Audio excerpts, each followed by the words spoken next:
So, Stuart, we've got you back again. Really pleased about that. And we're going to be talking about your latest piece that you've written for Compass, the Compass Group.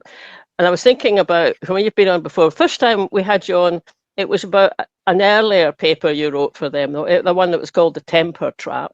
Yep. And that was about proportional representation compared to first past the post. So Fiona and I learned loads from you on that one. Mm-hmm. But in particular about, how proportional representation has the good effect of being able to temper, restrain the influence of populists, far-right parties who could get in, who have representation, fine, but they don't have power in the same way that they might in first past the post. So now we've got you here, and I was thinking, well, we've got first past the post proportional representation voting systems and the effect that has. Britain, well, it's England, but it will be Britain given it's a Westminster election, seems to be on the verge of having a right-wing populist party getting in to be single-party majority at Westminster on something like maybe 30% of the vote. Yep. Which isn't that much different from what Labour's got at the moment. I suppose that's the point. Yep. So that happening at the same time, inequalities has created, anger, but it's also created pressure and it's affected people's voting patterns. Yep. So out of that, we've got, now we've got to the third paper, which is called, Lifting the Lid on Britain's Pressure Cooker Politics, which I thought was really, really good title. So do you want to kick us off and just tell us, what you think yourself about where these ideas have come from and what the important ones are?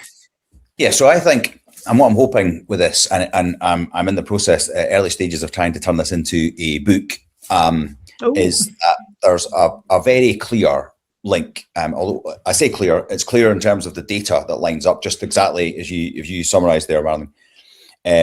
But there's, it's a complex story, but that can show that the story about inequality that the UK experiences in proportions that are far greater than any other comparator in Northwest Europe, right? Or like most of the rest of Europe, but let's just deal with our most natural peers, right? That, outlier in terms of greater inequality, you can link directly to the way that our first past the post system has worked in the last 40 years, okay?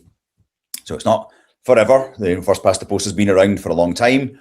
First past the post did a perfectly admirable job of reducing inequality between the war and the end of the 1970s, in lockstep with our PR using peers on the continent and the US and Australia, and other countries that use first past the post. Then something happened in 1980 that exposed the first past the post system as having this particular weakness, which the paper describes as allowing both the system, the polity, the wider establishment becoming captured, is the term that we use, by the package of policies that we refer to as neoliberalism. And that is, as we know, a small state approach, a very confident pro-market approach, reduce public spending, reduce regulation, hand as much as possible the reins to private energy, private enterprise, private money, and so on. All things that have been adopted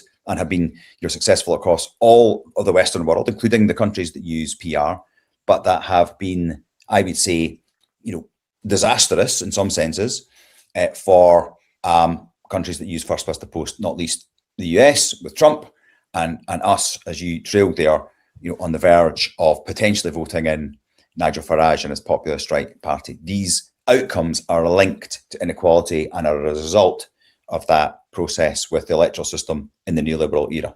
There was one of the graphs that I came across in the that I think I might have it here. That's taken from it, and that is about post-war income inequality. And I was really struck by it because they come down all the way down to about 1980, and that's PR countries, FPTP, first past the post countries, and then the UK is the black line, and then after 1980 they go up. We think of that thing in the 80s as that which Thatcher, what she did, but actually neoliberalism then is sort of operating through Thatcher. So it was a wider, global, wider concept. So that's right. I mean, the way we consume that, and again, a lot of the way we think about this stuff is dominated by the domestic conversation. And we all know about the bad things that Thatcher did or the things that she did that we didn't like. But the same thing happened in the US, the same thing happened in Australia and New Zealand and Canada, and all of those countries use very similar mechanisms, right? 4 of them use almost exactly the same mechanism as us, or 3 of them anyway. The US is very similar at sort of like constituency level. It's obviously got a presidential layer. Australia's slightly different. It's got an AV, system, which is still majoritarian. So ultimately, the thing they've all got in common is they've got 2 parties. You only ever really have 2 parties. And what the work focuses on the UK, but it tries to do as much of a job to show the parallel across these other countries, just to make credible the story of the UK. Because the biggest challenge, and this is where I am and trying to, in the book, is there are a lot of people that have written. I think the guys at Goodhart wrote a book called Somewhere Anywhere, I think it's called, right? So it's very, very influential just after Brexit. That was one of the most important pieces of work to seal or to make sense of the way that you'll remember the unionist parties, so the Tory and the Labour Party, ended up, in a revisionist sense, explaining why Brexit happened. And that was simply that, Brits now, it's about identity, we're worried about immigration, we want more control over what happens in the UK. That's changed, it's no longer about left and right and class. This is the new culture. I find that, I've just always found it totally unsatisfactory. But that's it. I mean, we know that's still the case. That's still the sort of like the popular truth, the narrative that we've ended up with. Whereas what this stuff does, and this stuff explains, is, well, if you look at how the 2-party system has worked in the neoliberal era, when you look at the data that we've got in the UK on relative deprivation, so hugely detailed pieces of work that are done by the British government. I'm surprised they're still allowed to do it, given just how powerful it is, and that it shows just how predictable, when you look back, the various things that have happened are with the increase in deprivation. So I mean, one of my favourite stats is, and you can imagine how hard this was for the good guys in the Labour Party to deal with, right? So the Labour Party gets to power in the late 90s, as we know, and in 2004 there was a commission called the Barker report that was done on the housing need, right? So it concluded, unsurprisingly, that the British government Britain need to be building something like 150, 200,000 houses a year, every year, in order to just cope with demand, okay? And so this was done by the Labour Party, consumed by the Labour Party. But then what did they do? Nothing, right? Why? Because they understood that if they acted on this, then it would bring down house prices, okay? And that would mean that in the core constituencies that they'd won, the marginal constituencies of the UK, where there reside lots of people that have houses that now have inflated values, that they would be very angry about that, and they wouldn't vote for the Labour Party. Can you imagine the being a genuine sort of progressive in the Labour Party in that era and having to accept that you were not going to do this, right? But simply because it was going to compromise your chance of staying in power. So what they did instead was they increased the housing benefit, in terms of the welfare benefit for housing, because that way they were able to sort of deal with some of the people that were going to be denied access to either certainly renting houses as a result of rents going up in line with house prices. To the extent that over the period of 97 to 2010, the UK's average spend on welfare, housing welfare, was something like 1.4, 1.5% of GDP. That was like almost 4 times as high as the average in the super generous welfare countries of northwestern Europe. And you look at the stat, and it sort of like stands like completely out of kilter with all the other welfare comparisons, where the UK is rock bottom, pensions, unemployment benefits. So what's this? And of course, it's even uglier, right? In the sense that, when you get to understand it, this is what the Labour Party, the progressive, so-called left-leaning Labour Party, thought that it had to do or chose to do in order to protect its position in power. What a disaster, what an absolute disaster. Yeah. And blaming the people in receipt of the benefit that they need because rich people are being protected at their expense. And you could draw a straight line from that approach to what's happening now with oh, look at the size of our welfare bill, let's cut the winter fuel payment, let's get rid of the disability support, let's, you know, it's immoral. Just the way you've said it there, I'm fizzing, I'm absolutely furious. So, and that's with the two of us sitting in properties that are worth hell of a lot more than when we bought them. And that reflection, Fiona, that you make there about this going towards the idea of we must punish the undeserving, or anyone that has benefits or that gets benefits or excessive benefits is somehow undeserving. That's part of this idea of capture. That's not just that the Labour Party, even by then, still now have to be much more parsimonious, right, with public spending, or face the risk that the British establishment press does to them what they did to Corbyn, right? Yeah. Who, by the way, was not even going to be as aggressive, right, or as generous in his public spending in his 2019 manifesto as Angela Merkel, leading a centre-right coalition, was being at that time in Germany, right? So again, this is the capture story. This is what happens, as experienced by the UK when you live under a regime that becomes so absorbed by neoliberal thinking that it doesn't know to. Yeah. It's normalised to the extent it just becomes. It's normalised. Yeah. First chapter, it starts off. It's called the Middle Class Revolt. Yeah. And that's about neoliberal capturing inequalities. But I'm just a bit taken aback. But I was thinking, well, was it ever the middle classes who voted for Labour, and then now what? Now they've stopped voting for Labour. But tell us a bit more about that middle class revolt. Right. So that's my big hook to try and get people interested, and it is probably the most important, if you want, outlier in the story of why this whole thing to do with inequality, first past the post, and neoliberalism matters, and it's because it now attacks the middle class. So I'm sort of almost discounting that there will be in our country, our countries, the UK countries, as in any other European country, a group of people that are unfortunately going to feel like the disenfranchised, if you want, the structural, long-term, the lower income people the people that end up voting for the popular strike parties in the Norways and the Austrias and so on. And they're a significant community, but they're typically about between 10 and 20% in terms of how they vote, and that's the mainstay of the people that support popular strike parties in those countries, right? So just to be clear here, I mean, I'm not looking at that and sort of casually saying that's okay.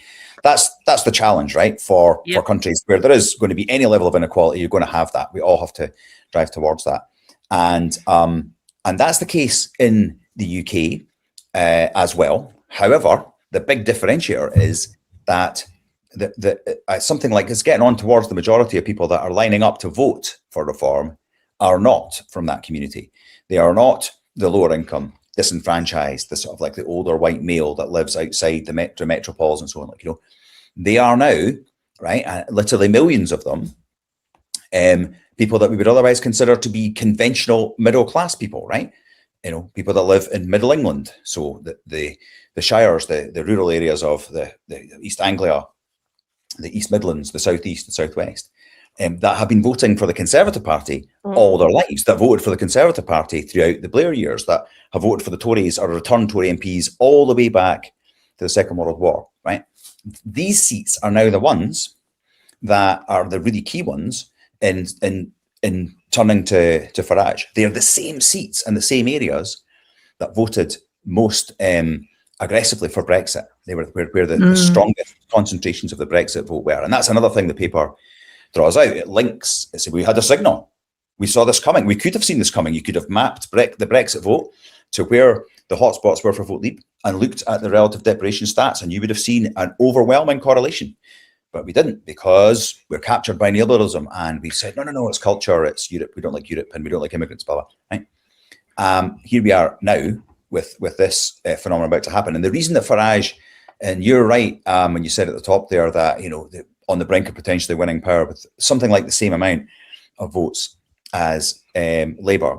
But the modelling shows that they don't even need that much, because what they've done is they've now got an unprecedented, if you want, fusion of traditional Labour seats in Northern England, of which there are about, I think it's about 100, from the 143 super staunch Labour seats. This is data from about, I don't know, earlier in the year, April.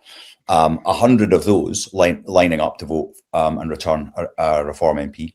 And then about 180, 190 Tory seats that have always been Tory, right, in the southeast of England, the middle class, middle England part of the here. So you put that together, that's getting on for 250, 300 seats potentially. And that's where, Farage and his power would come from. So an even more impressive leverage, right, from 30% up to about 55, 60% of the seats than Tory Labour have done. That's fascinating, because one of the speakers at the event we've just been to was in Makerfield campaigning for Burnham. And he said that he went into areas that were leafy, owner occupied, 2 cars in the driveway, and all you could see was a sea of Reform posters. So he was actually surprised at the result. Going for Burnham. That's really interesting what you've said, because that's borne out with that. It just didn't quite get the numbers at the end. And I think possibly because their candidate was appalling, the Reform candidate. So had they had a better candidate, then perhaps that would have gone the other way. Oh, scary. Yeah, and I mean, the Lib Dems and the Greens also kind of backed off a bit, didn't they? They weren't really pushing it, because they could see that they didn't want to split the vote. But I mean, it's interesting as well what you said about, if we just looked, we would have seen something like this. This is from your paper. That's as you said, that's the correlation between, and I mean, you use this phrase, downwardly mobile seats and leave vote. So tell us what, because that's very striking. I mean, it's almost mapped onto it. So tell us what downwardly mobile indicates. So that term is meant to mean people that have experienced and lived a deterioration in their quality of life, okay? Which means that whilst those people in the red and the light red seats, right, south of the sort of the north-south divide line there, are in a static sense, not living in what the data says is deprived areas, right? So most of the deprived areas are actually in the north. They're the people that have experienced a biggest change in relative deprivation. So arguably, these people are hurting more, you could say, than maybe people that are just used or that are born into relative poverty. Not suggesting that makes it any better or worse, but in terms of a net experience, the way that our pal Danny Dorling writes about this and speaks about this, so 20, 30 years ago, these people were able to go to maybe Marbella or a flight, 2 weeks in somewhere like Spain or whatever on holiday. Sort of instances like that. They've lost post offices, their doctors much further away, they closed schools. These are classically people that live in the areas that have been denied as a result of living in safe seats. The term safe seat necessarily means under first past the post that you don't need to bother about them as much as you do about the marginal ones, because they're sort of bagged, are they not? Well, they always have been until now, until what the polls are suggesting is going to happen, in 29, and to some extent you saw tremors of that in 24. And so, it's this like 20 or 30 years then turbocharged by austerity, but it's not just about austerity. That's often it's quite irritating that people suggest that's the only thing that's happened. This has been incubating all the way since Thatcher. This is almost half a century of material underinvestment in public services, particularly in areas where the political parties, either Labour or Tory, they knew they didn't have to bother. So, the Tory party never bothered with the seats that always return Labour voters. There's no political, price to pay if you don't do that. And the interesting stuff that I'm trying to draw out, that isn't that article sort of touches on to some extent, is the importance of marginality. So this idea that under first past the post in our time, marginality is more important than need for the Tory and the Labour Party, right? They focus, power is the most important thing, which is what Blair said and what Stammer said, and achieved, right? Then marginality is more important than need. You look at any of these stats, how on earth could the Labour Party have come into power with the ridiculous, heating payment cuts to the pensioners and so on? Now, how on earth could that have ever got anywhere? There's a lot of there are a number of dimensions that help just understand why the system actually has a lot to answer for. Yeah, is that the kind of effects and changes in perspective and emphasis from sort of particularly the Labour Party that you kind of indicating with, because you use this phrase, the orphaning of the have-nots, which is quite telling. I mean, it's quite a strong phrase to use. Is that the kind of thing you have in mind? So one of the things that I've been able to do with the deprivation data was I was able to actually sort of crystallise and show how the profile of the Labour vote changed, right, between the sort of like the successful Labour parties of the 70s and Blair. And what it shows is that I think it's about maybe a third, or maybe it's like a third of the seats that they won in '97 were in middle class, or were in areas that had much lower levels of deprivation. So they were able to attract votes or win seats in areas where very different from the bedrock, like the backdrop of the poorer Northern English, traditionally the Scottish West Coast of Scotland sort of like voters. But so what that does then, it means then that they're beholden to the needs of then their new middle class voters, particularly when you see that the more marginal seats were the new ones they'd won, so the middle class ones. Okay, so they're not just new and people they need to care about, but they're the more precarious ones, right? And when you've got this like approach where you've got no regionalisation because nothing's decentralised in the UK, everything is run from London and so on, then you can apply these one size fits all policies, and it doesn't matter if through cutting benefits for unemployment or closing training schemes. That's another thing the Labour Party did, that the paper tracks. Like I don't know how people coped with this from a progressive perspective, like the way that they deliberately focused on targeting labour market activations of schemes that were ones that would speak to the middle class, that they were not being overly generous to the undeserving, that they couldn't go back and revisit the disastrous training schemes. I remember the YTS scheme and so on that had very bad names and they were very expensive and badly run. Meanwhile, in Sweden and Germany and the Netherlands, they've never gone away. They've always invested in training. They've always had a parallel commitment to different stratas of young people emerging. That all went. And of course, the dark hand of this, and there's a couple of academics that have written about it very compellingly and objectively, shows that this is the price of their staying in power. They had to to move in this direction. It's so ugly.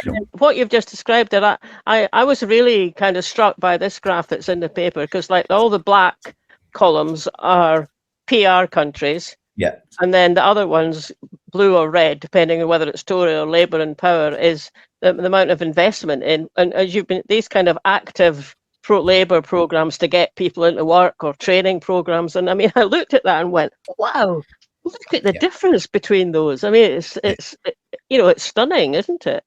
Yeah, absolutely. Yeah. And if you remember, I mean, I don't remember myself, consuming data like that, but what I do remember was constantly being reminded by the Labour Party that they were making the biggest public investment since the Second World War. And of course, the benchmark there was what the Tories had been doing, right? And so great, it's true. They are more generous than the Tories, but what sort of benchmark are the Tories? Here's your benchmark. Welfare, normal welfare in the rest of our continent, and we are miles behind, despite the Labour Party clearly trying to accelerate it, but they're not going to tell you that they probably knew. I mean, someone must have known that they were still miles behind any of their peers, they're not going to tell us that. No context, really. But I'll take that down, because Fiona, you've got a question. I have, and it's sort of three things that I'm wondering if they're linked. And the first is that in order for Labour to do those, essentially a programme of austerity, but try and pretend it's something else, they also have to tell themselves lots of myths about money and the fact that they're currency creators, and the fact that, debt and deficit are not the same thing. And, they're going for this idea of the household budget equals the treasury and all these things, which we know is not the way it works. And they've got much more, they can make more choices than they're choosing. But the other thing that popped into my mind when you were saying that is that, as well as the housing example you gave, we've also got the sort of universal credit idea, which subsidizes low wages. And, you've got having a minimum wage. I've observed over the last 5 years or so, that has become the standard wage, not the minimum wage. And then the other bit thread that I was thinking about was that squeezed middle would possibly have made up a large part of the donations to political parties. But if they're squeezed, it's the wealthier guys who are donating to the Labour Party, and not only just in this country, but from who knows where, and buying power with it. So it's kind of reinforcing this path that they're on. Are those things linked? I think that's right. I mean, you know, I mean, what you're saying is, when the Labour Party's journey to the middle ground results in all of that. So they take forward the thinking around like universal credit. They're going to get donations from wealthier groups. You know, they have to do that. You know, Blair, you know, needed to get the backing of, you know, the press, and he did that reasonably successfully. But they required, you know, that Blair play the game in what him and, you know, Clinton came to very euphemistically refer to as the third way. Like, you know, it wasn't really a third way. It was just a sort of a slightly less blue version of what the Tories were doing or red in the US, you know. And we now know that, you know, and it's the same. I mean, I've not done the work on the US, but it's very difficult if you understand and accept the stuff to, you know, to make sense of what's happening in the US other than through this way. You know, there's no way there are educated, happy people voting for a profile like Donald Trump, right? No. It's the output of misery, of people that are, if not, they are on their way to feeling like they've got nothing less to lose. They want to smash the establishment. You know, I was talking to my mum about this the other night. You know, the days of Clinton and Blair when we had sensible US presidents, and we were just talking about, but actually, you know, they are as guilty as our Labour Party for their failure, you know, being the putative left voice, right? Given there are only two of your choice, to have allowed all these people to become so unhappy that there's tens of millions of people prepared to vote for Trump, you know, not once, but now twice. And that we have, you know, millions of people, I mean, literally millions of people, most of them south of the border in these areas we've spoken about, that will still vote for reform. You know, we'll see what Andy Burnham does, but, you know, but. Well, I don't think he's going to do anything any different, because what you're describing is a sort of circling of the drain, and it's just self-perpetuating. And the more that they go down this path, the more extreme they seem to have to get, and the more it shifts the influence over the party. And, you know, who's subsidizing the well-off? Well, it's the poor people, you know, which is, how do they get off this track, or can they get off this track? Well, I wouldn't say, I mean, I suppose it is a hope, because, you know, we need this island to be functioning and as happy as possible, right? Regardless of what happens to Scotland. You know, so like the corollary of all the work I've done and just what you suggest there is, well, it just continues to spiral out of control, right? If you never acknowledge that there has been 50 years of failed redistribution, right? Which so you create this gap that in people that don't vote, fine, we don't care about them. That's the whole point, by the way, you referred to the orphaning point was, you know, the Labour Party worked out, you know, whether they did it consciously of this or not, they didn't need the votes of many hundreds of thousands of traditional Labour voters. And so if they stopped voting, it didn't matter, which means they've been forgotten, okay? That's a very dangerous community of people.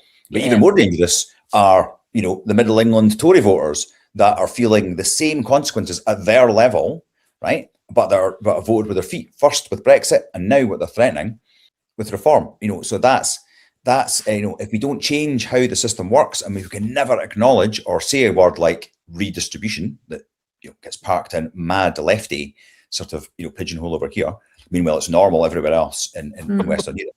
If we can't ever recognise that that's at the heart of the failure here, then it just continues to spiral out of control. And that's why my hope is that Burnham, who has been a very vocal, in fact, the lead voice in the sort of Labour for a New Democracy communities operating, you know, in the Labour Party, so you know, a fringe group that have done a lot of very hard work to try and work out how to get PR into the Constitution. They've done that successfully. They've won over many of the big unions and so on. So there's actually more formal support for PI than there's ever been in the Labour Party, and I think probably, you know, across England.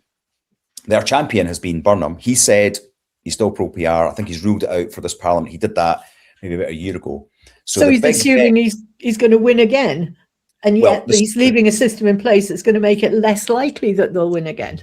I know. Is that right? And so I've not read or been involved recently enough, but certainly relatively recently, including this year, there were paths that worked out by that group and other sort of like pro-PR campaigners that we'd have traced to say, right, if we do this and we need a bill here and you need so much support there, that in this Parliament, there was still time to get PR in. Yeah. I think he's saying, look, he needs to establish his credibility, assuming, maybe I'm being sort of like romantically naive here, but just indulge me, right? He's saying, I need to get credible, which means I need a right leanings of Chancellor. So maybe that's going to be Wes Streeting. I need the markets to be calm and also the mad establishment press that are going to prime to say it's another Corbyn at any given moment.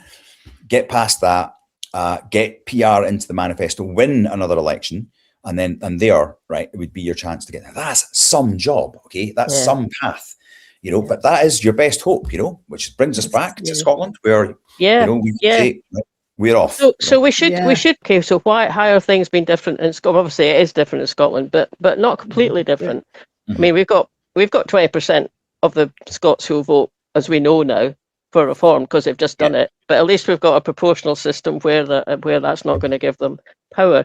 So we've got the orphaning of the have-nots, and partly because from Labour's point of view, it didn't matter whether they voted or not. I mean, that's just awful, really. But anyway, orphaning of them, that's a bit like, something of Charles Dickens, isn't it? And then the rebellion, you also refer to the rebellion of the haves.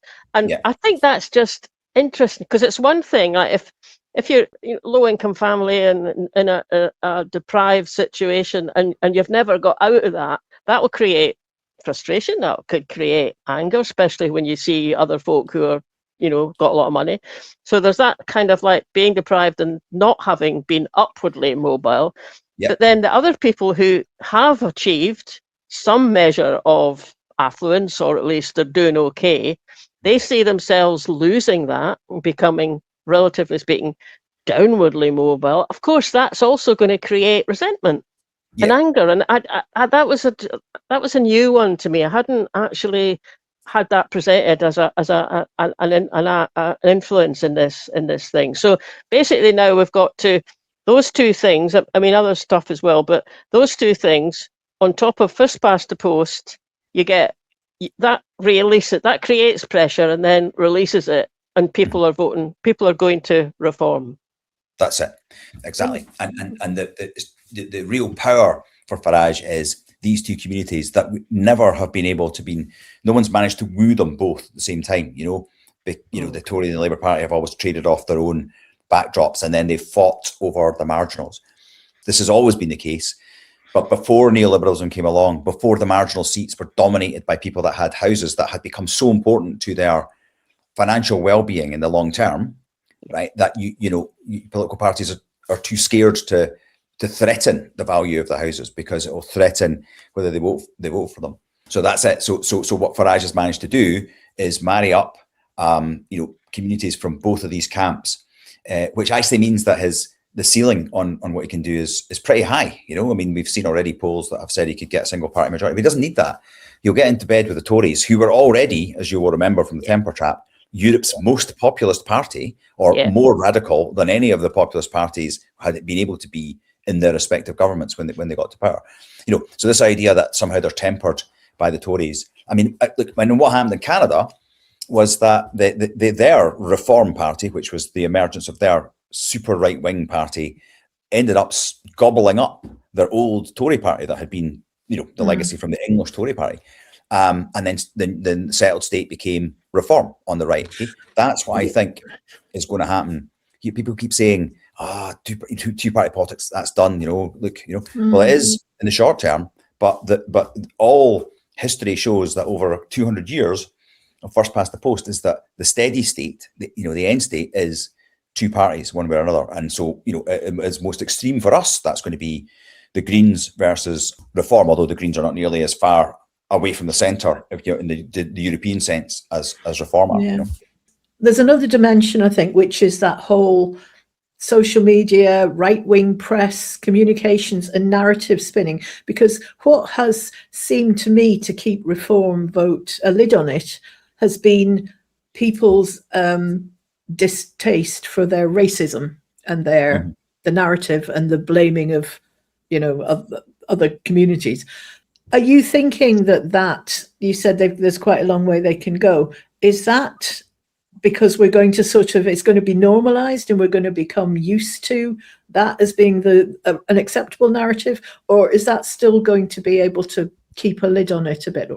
But I think there's already been massive erosion of that. If you think about 10 years ago, when we remember like Nigel Farage then, the idea even when Brexit happened that he could ever be the leader of a party that could have a single party majority like these massive ones the Tories and the Labours have achieved is anathema. I think it's already eroded and normalised to the extent, well, the post-decency world, this is maybe human nature. We're just blessed with the ability to adapt to more or less anything, right, including dark stuff. And people are saying, well, no one wants these people to be treated badly. We don't want super aggressive immigration controls and people that have to get visas treated badly. But it's happening, and we're sort of living with it, and we're sort of getting on with it. So that doesn't seem to matter now, does it? I mean, it's. I mean, the other thing that is going to increase that, of course, is all the instability around the world, a lot of which we cause, and the climate emergency. So the pace of migration is going to go up. So the places they're going to go, that's going to sort of stir that pot. So I suppose that is just, we are going to have to either make a stand and change the narrative and come up with a better plan, which is all quite difficult, or I can see how it would push through that, which is a horrible thought. But it is, isn't it? And I mean, it's not, as well as the facts of that about climate change, and there is going to be massive movements of people. Parts of the planet are just not going to be habitable. I mean, I thought London was hardly habitable yesterday when I was walking from St Pancras along to Euston, going, it's about 28 degrees. But the other thing is, yes, there's the facts of the climate change and the facts that populations are going to have to move. But then Farage and Reform UK, I mean, it's not just that they're against immigration, like in the horrible way they are, but they're also mouthpieces for fossil fuel companies. Presumably, they get money from them, and there has been a shift in that. I mean, 10 years back or something like that. I mean, there was general agreement. I mean, people might have been loath to actually act effectively, but it was general agreement that we had to move into a much more greener energy economy, and that's now Tories, but even parts of the Labour Party as well, saying, we can't do that yet. We'll just kick it down the path a bit. 2050 will be okay. Well, 2050, this planet will be fried if we go on the way we are. So there's that as well. That like they bring in that what was a very minimal anyway voice before, that we'd got past that point, even although we couldn't actually get global action on it, seems to have backed off. I mean, partly because Trump has gone in that direction too. But it's interesting, I think, that Reform have copied that.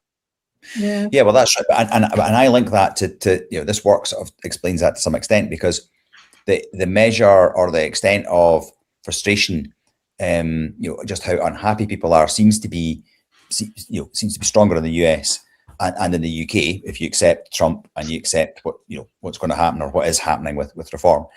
And again, this is back to one of the big differentiators, in the paper, is that in the PR countries, whilst there is this, and you can see it, there has always been neoliberalism in the PR countries, it's just been tempered.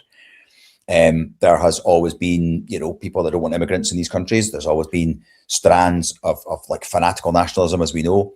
But all of this gets tempered by how the PR system works. And what that means is that you get fewer people that end up being disenfranchised and kicking against the machine and outside the tent. I think we spoke maybe one of the previous podcasts about one of the big distinctions between Brexit and our referendum was that, sadly, I think in our case, our middle class in Scotland were not so unhappy, although many of them were, even the no voters, they weren't so unhappy that they were prepared to kick against the machine and vote yes. The English middle class, however, and 9 million of them, right, living in, across the southern parts of England, were unhappy enough to vote or for Brexit. And however we get sold that was, well, it's all to do with this stuff about control and immigration. It's nonsense, okay?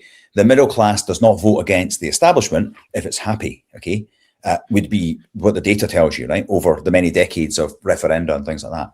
When this happens, then you've got a big problem. There's something happened that's changed the game. And I link just what you've described there. So the fact that people are supportive of these rebellious or anti-green ideas is a symptom of just this phenomenon. It's what I was referring to about Clinton and Obama and the so-called left in the US, like their hand in allowing all these people in the Rust Belt parts of the US to be labelled as racists because they complained about immigrants coming in. They needed to have done, with hindsight, a much better job of how to manage the requirement to bring in new people, to these countries, and they failed, and that's partly because of this capture phenomenon that I'm speaking about. Yeah, and that also is linked in with the falling birth rate and the aging populations in the developed world. That actually immigration is the solution to that right across Europe, pretty much, to keeping population stable. But the other thing that it strikes me just in what you're describing, the people who feel the pain of, will increasingly feel the pain of climate change in the way we're seeing already, is going to be the poor people, the ones in the substandard housing, the one who don't have, the means to mitigate it. Even buying a fan costs money. And the people who are going to be least affected are 6 homes offered. He can go and sail off on one of his yachts to somewhere cooler. But I do still think that the narrative that their money is going to burn the same as our money, except they won't be screaming, "We told you so, you moron," like we will be. That's the only sort of difference. If those kind of narratives just don't seem to appear with the strength that they need to shake some of these lazy beliefs that you can just point at somebody worse off than you and it's their fault. But I think you can say, what happens when you unleash individualism in sort of a completely uncontrolled manner. I was in South Africa 2 years ago visiting my brother-in-law. My mum and I stayed in this rented apartment that was in a part of Pretoria, behind a huge fence that had an electric fence around the top. And to get into that, you had to get through this gated sort of community bit that had a 24-hour guard there. That had to open the store, unlock and open the store before you could get in. What on earth are these people so terrified about? Well, here's what the inequality is so high there, and this is obviously the UK is never going to get here, but it's this trajectory. That's where we're going. If you let individualism take its own course, then you've got such a bifurcation of have and have-nots. This is where you end up, And the offered example you give there is just a classic example of people, and there are thousands of them that are wealthy enough to be able to do that. He's been a successful guy, he's done well. Let's have a go at some politics. You couldn't think of anybody that's more of a sort of an archetypal like Tory sort of, and he's in politics as far as I can see because he actually does believe in the strident neoliberalism of of the Thatcher era, or as it's played back to us by the sort of the neoconservative movement, But how does that model work in a world like South Africa? It becomes more and more dangerous. You need more and more wealth to protect yourself. You need your own gated.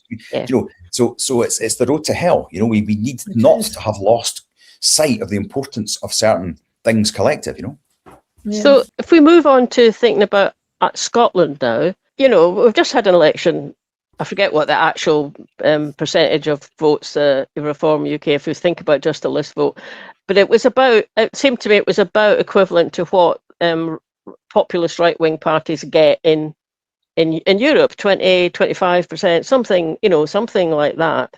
And okay, that can be contained within Holyrood because it's a proportional setup. But I mean, I think it's interesting in Holyrood just now because people, other MSPs from other parties are not holding back on telling the Reform people just what they think about stuff that's coming out, that's comments in the newspapers. And I saw a clip it was a Labour MP.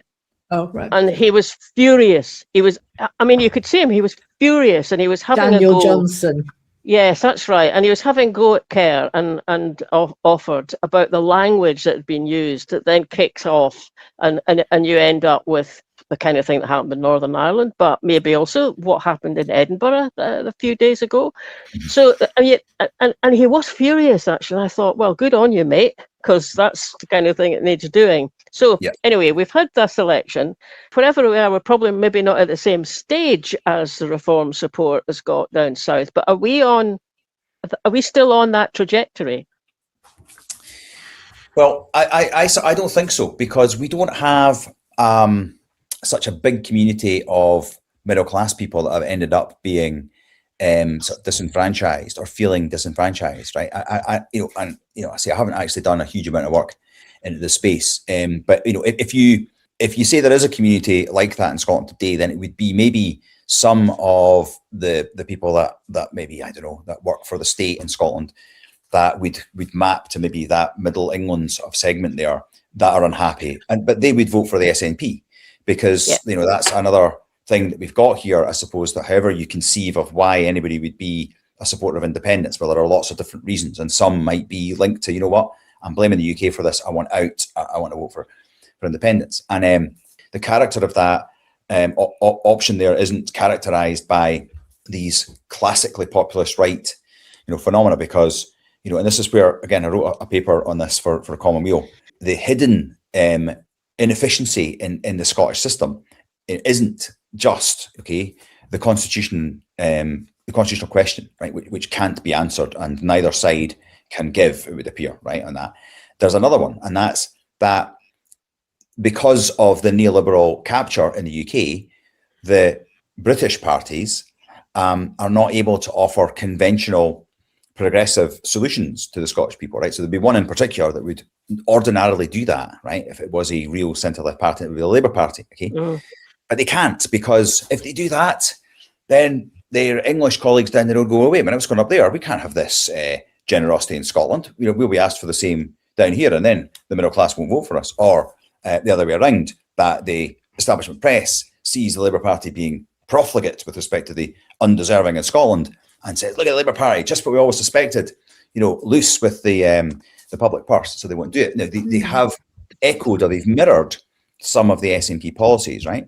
But that's just through the sort of obligations, opportunistic politics, rather than their commitment to this sort of very normal progressive European politics, right? You see everywhere in every other country, the child payment and so on. So it's only the SNP and the Greens that are able to occupy that progressive space. So again, I don't have the data on this, but if you assume that not everyone votes for the SNP singularly because they want independence, that there are some people that are more motivated by the fact they can see the SNP will provide these sort of solutions. That was a part of their campaign, wasn't it? It wasn't just vote for independence, it was vote to not lose all the things we've already given you. But can I just ask about that middle class? I mean, the voting, the group who voted most for reform are still older white men with lower educational levels. And there was a poll that Persuasion UK did that we did a show on a couple of weeks ago, actually, that still bore that out, which is not my mental picture of a middle class person. So do you think that's going to shift because of the thing you're describing? And if it does, are they going to remain with reform, or will they be looking for somewhere else, or somewhere worse? Maybe.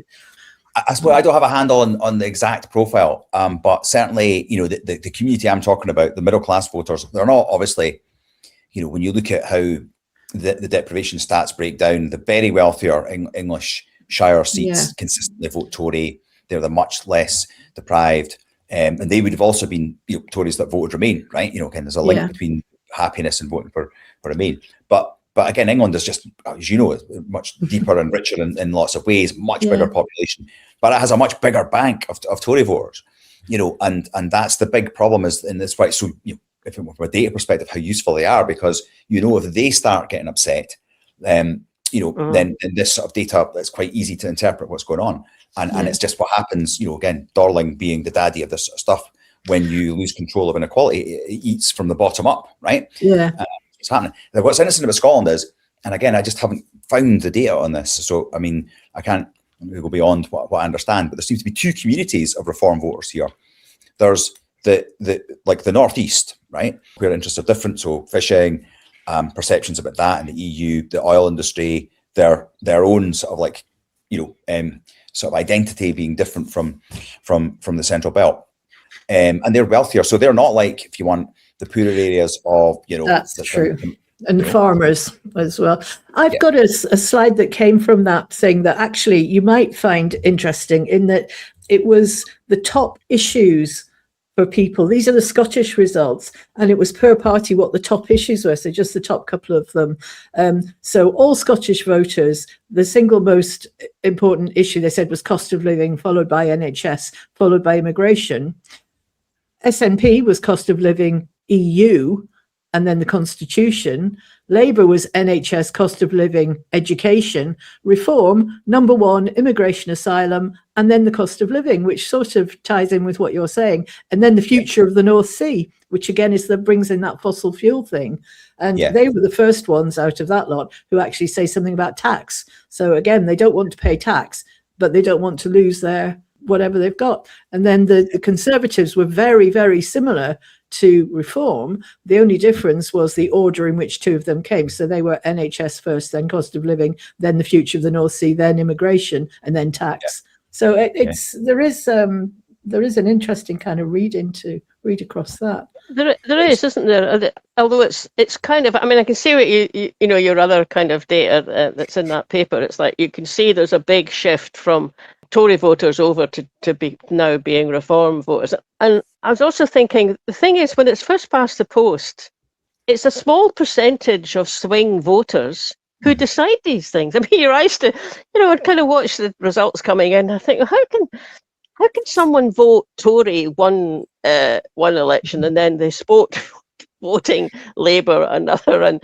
I mean, you can think that, oh well, they're not very Tory and they're not very Labour, so yeah, they can do it. But the point is, very different these days. Well, they're not very different, exactly. Yeah, exactly. But also, you don't need a large number of people to switch their vote when it's first past the post, do you? Well, that's a very, very interesting point, because again, and this is covered in like one of the middle chapters, and that's British democracy is even cruder than we think it is, right? Because actually, what happened under Blair, but even more so under Stammer, was not that you present the Labour parties of those 2 eras won the election and they get lauded and they've done really well and so on. But what the Labour Party in modern times has to do is not woo people to vote for them. It's to woo Tories not to vote for the Tories. It's to convince enough, and we're talking hundreds of thousands of Tory voters here, that they're not going to do anything daft, i.e. start spending money on the undeserving, that they're going to start doing things that will mean that maybe their house value comes down or they have to pay more tax. Okay, if those Tory voters can be confident, because assuming they're also very grumpy with their home team, that the Labour Party are going to behave, then they won't vote. And that was the case with Blair. It was never really explained like that. So Blair managed to get away with it. He wooed millions of Tories. He did. There was about, I think, 1 million of new Tories, or Tories that that had been Tory voters before they voted for him. But there was many more, right? I can't remember what it was, maybe 2 million that didn't vote Tory, right? That had voted Tory in the past, either voted for the Lib Dems or didn't vote at all, and that was magnified under Starmer's era. So that's it. So basically, British politics is about the Tory and the Labour Party. Let's see, obviously, we think things are changing, and what matters is the extent to which the Tories are grumpy with the party, and whether they think the other lot are going to behave sensibly enough. Like, that's really what determines who gets into power. Like, I mean, that's not the box. Yeah. You've got 6 or 7 different parties in the mix as well. It's just going to exaggerate the brokenness of that first past the post. Yeah. Well, the last chapter in paper in the Lifting the Lid is, it's called Conclusion. There's only one remaining lever. There's only one thing now, you reckon, that can get us out of this mess, and it could conceivably, very likely, stop Farage taking over number 10, and that's about changing the voting system. Now, we touched it, I think it was about half an hour ago, we did actually touch on that and how likely it is that Andy Burnham would move in that direction.